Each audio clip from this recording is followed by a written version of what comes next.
Bonjour. Dans cette séquence, je vais aborder le théorème de Thevenin, une notion fondamentale en électrocinétique. Par un exemple, je vais illustrer le calcul des deux éléments de ce modèle. Le principe du théorème de Thevenin.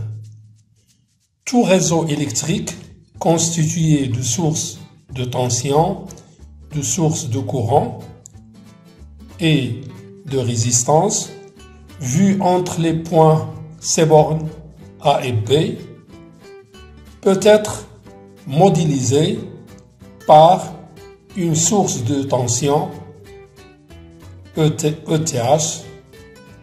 TH comme Thevenin, et une résistance en série RTH.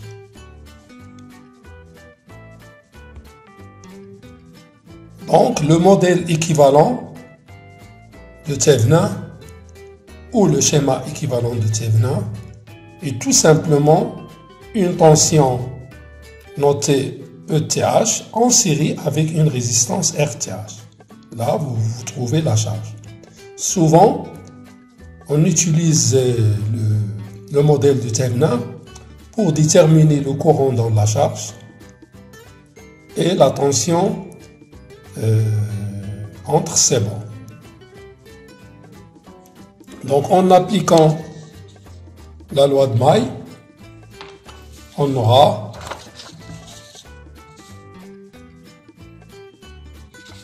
UAB est égal à ETH moins RTH fois I.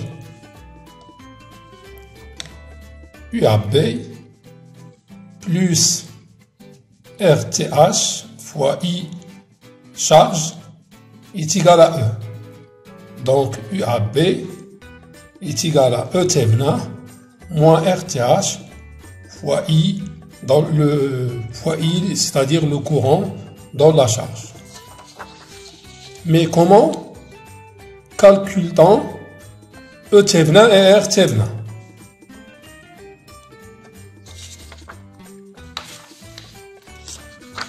Une application, soit le schéma du circuit suivant.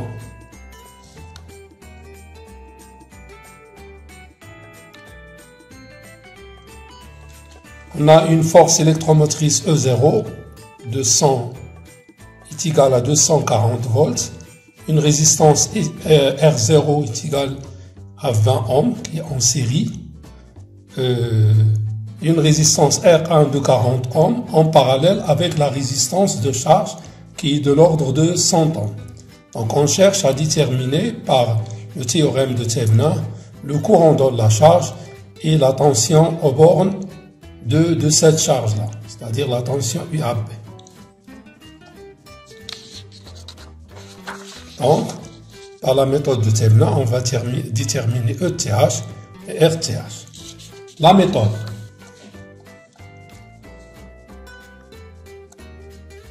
La méthode est très simple.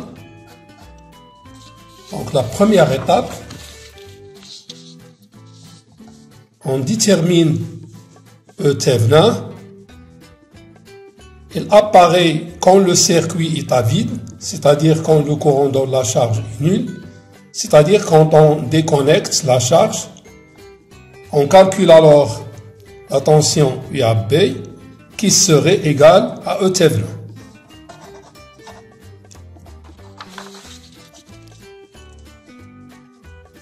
Déconnecter la charge revient à ouvrir ce circuit-là, c'est-à-dire ouvrir cette partie-là. Donc le courant dans la charge est nul. Dans ce cas, le schéma équivalent est le suivant. On aura E0 en série avec R0 en série avec R1. Donc en appliquant la loi du diviseur de tension, vu entre les points A et B, donc la tension UAB, cette tension-là, sera égale à E0 multiplié par R1 divisé par la somme. Donc E Thevenin est égal à E0 multiplié par R1 sur R0 plus R1. Dans notre cas, on a E0 est égal à 240. Donc multiplié par 40, divisé par 60, ça nous donne une tension de Thevenin est égale à 160 volts. Ça, c'est la première étape. Il faut déterminer d'abord la tension de Thevenin. Deuxième étape, on va déterminer R Thevenin. Donc, on va rendre passif toutes les sources indépendantes du circuit. C'est-à-dire, on remplace les sources de tension par des courts-circuits. Toutes les tensions, toutes les sources de tension sont court-circuitées. Dans notre cas, on a une seule tension qui est E0, donc il sera court-circuité. Et les sources de courant, on va les remplacer par des circuits ouverts. Donc les sources de courant, comme vous voyez ici, sont remplacées par des circuits ouverts. Ça, c'est la méthode. J'ai calculé ETH, maintenant je vais calculer RTH. Dans ce cas, on va court-circuiter E0, donc on aura R0 en parallèle avec R1. Donc vu par un observateur de ce côté-là, entre A et B, on aura la résistance équivalente de Thevenin.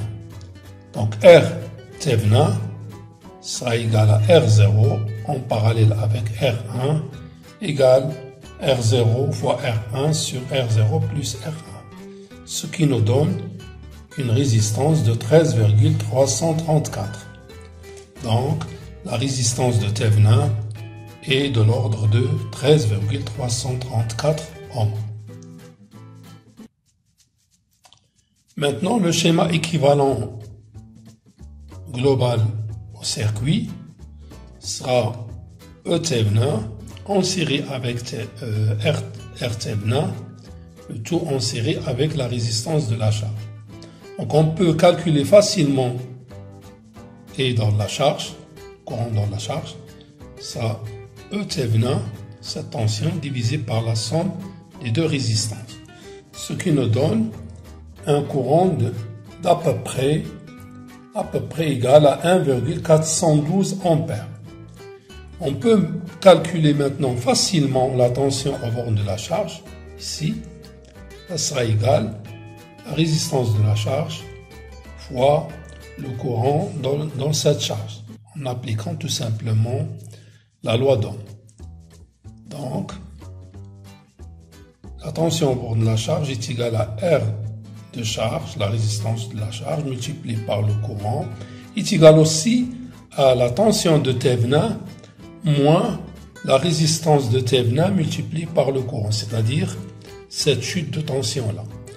Donc, on aura la tension de la charge est à peu près égale à 141,2 volts. Donc, vous remarquez que grâce au théorème de Thevenin, on a pu déterminer le courant dans la charge et la tension aux bornes de cette charge.